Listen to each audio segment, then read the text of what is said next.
Hey guys, I'm Rhett with Section 8 Real Estate Investing. Thanks for watching. Today we have a topic that I'm gonna bring up. It's nothing that any of you have left in the comments. It's nothing that anybody's asked me about. It's something that I feel pretty strongly about, and I want to address it with everybody. And that's Facebook real estate groups. Insert a big poop emoji right here. Okay, can't draw one, so I just wrote it out. Okay, Facebook real estate groups.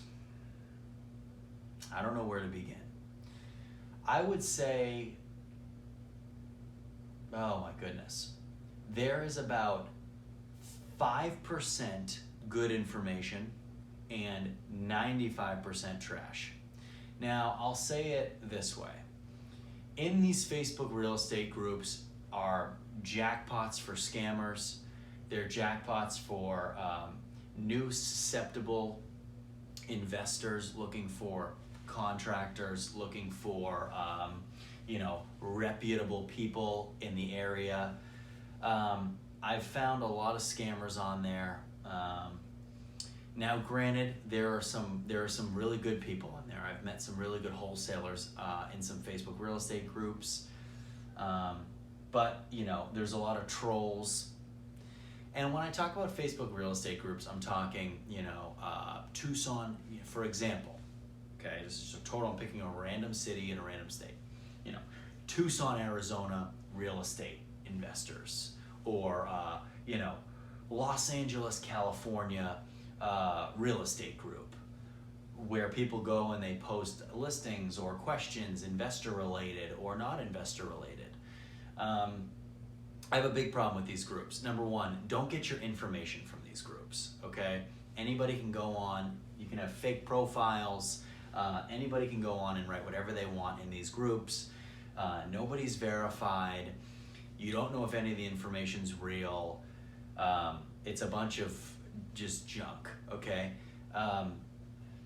Don't get any of your information from there. Don't trust anybody you meet on there.